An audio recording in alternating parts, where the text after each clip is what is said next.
11 of Inside the AQL. And happy post-Thanksgiving Day.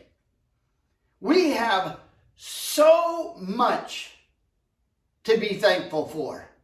And most of all, we celebrate our inclusion, our association, our involvement, our participation in the Armchair Quarterback League, the ultimate fantasy football league and the envy of all fantasy leaguers. Going into the weekend of Week 12, the dynamic duo of Reaper and Big Chief are striking again. Both Reaper and Big Chief have 109 games going into the weekend to share first place in the AQL. Now, interesting. Big Chief has 58 game losses, where Reaper has only 57 losses. You say, how can that be? Here's how. Reaper has less losses because at one point in this season, he failed to register a game pick. Want to bet it was a Thursday night game? If only Reaper would have registered that one game, and that one game was a winner, Reaper would be standing alone as the sole AQ leader with 110 games. Nevertheless, congrats to you both, Reaper and Big Chief, going into Week 12. Impending Doom stands alone in second place in the AQL. With 108 game winners, Impending Doom is only one game behind the leaders. 9 years as an AQ in the Armchair Quarterback League, Impending Doom is having his absolute best AQL season of his AQ history. I'm not playing favorites here, but I have to admit, I hope the best for you this week, Impending Doom. Good luck. Bad Mammy Jamby has had a bad return on investments for games in recent picks. Not long ago, Bad Mammy Jamby was in a four-way tie for first in the Armchair Quarterback League.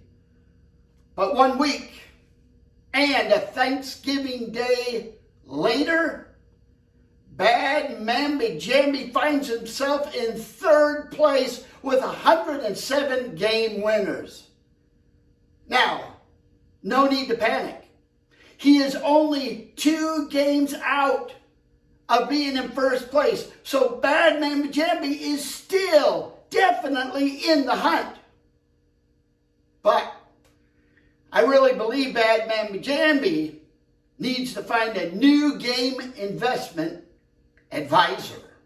Now, before we turn to the AQ of the week or the Green Weenie Award, I need to share with you a selfie video update from none other than the angry white man in a truck, Sam Armstrong.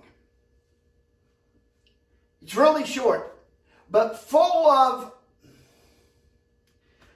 well, let's just view the full video together and then dissect it a bit. Watch this. This is Sam Armstrong. I'm here to stipulate forthwith that the reports of the subcommittee that I allegedly formed to fund the dossier on the commissioner are patently incorrect. I am innocent of the inflammatory charges put forth by me, by my enemies. This has increased my anxiety greatly. I have not even placed my pick again on a Thursday night. I did not suborn perjury or withhold witnesses from the hearings. I have been forthright and earnest, and of course I've wanted the AQL commissioner's job. With such power dangled before me, who wouldn't? But I'm feeling that I will be eventually exonerated here, and that these allegations will not withhold. Thank you. My first impressions of Sam's statement is, I haven't heard more ums since the Obama days in office. My second thought is, he sure used a lot of words just to say, I didn't do it. And I would probably believe him, but my suspicions are triggered with... I'm here to stipulate forthwith that the reports of the subcommittee that I allegedly formed to fund the dossier on the commissioner are patently incorrect. I am innocent of the inflammatory charges put forth by me, by my enemies. I am so confused now that I think he's got to be guilty of something. And then the next statements of Sam Armstrong seem to attempt to invoke our sympathy for him. This has increased my anxiety greatly. I have not even placed my pick again on a Thursday night. Did it work on you? Are you turning all emotionally gooey for the Samster? He goes on. I did not suborn perjury. Suborn. That's to induce or entice or persuade, for those of you in Rio Linda. I did not suborn perjury or withhold witnesses from the hearings. I would have never thought he did until unprovoked he brought it up to raise suspicion. He goes on. I have been forthright and earnest, and of course I've wanted the AQL commissioner's job. With such power dangled before me, who wouldn't?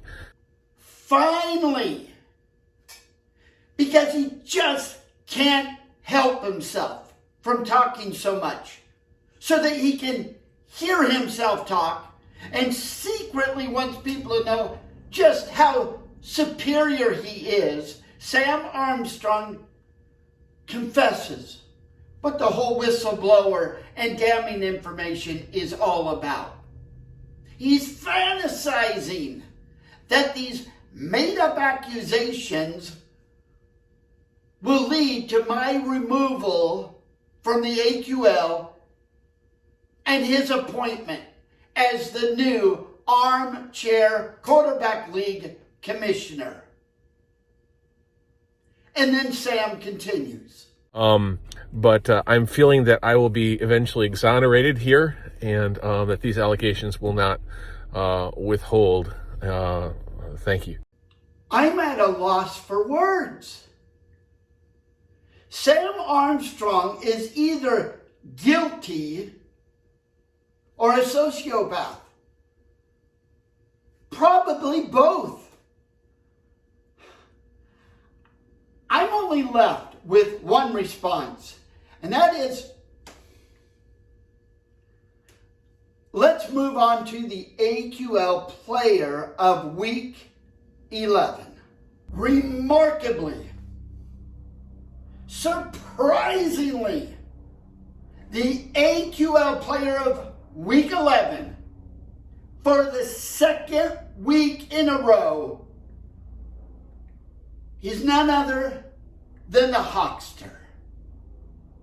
The once self-alienated AQ who came oh so close to having his name scratched from the 2021 Armchair Quarterback League roster and his AQL championship plaques removed from the Robert E. Abbott Armchair Quarterback League trophy forever, came back in the nick of time, and now for 2 weeks in a row is the AQ of the week. Congratulations. And now for the Green Weenie Award. The Green Weenie runner-ups for week 11 are vaccinated, Thrill of Victory, Original 49er, and Jack Reacher, who all neglected to register a game on, guess what day? That's right, Thursday night. But the Green Weenie Award actually goes to Knocktown Niner, who not only failed to get his Thursday night game registered, but also failed to pick his Monday night game as well. So, congratulations to Knocktown Niner for being Week 11's Green Weenie. Until the next Inside the AQL, may the wind always be at your back and the sun in your opponent's eyes. See you next week.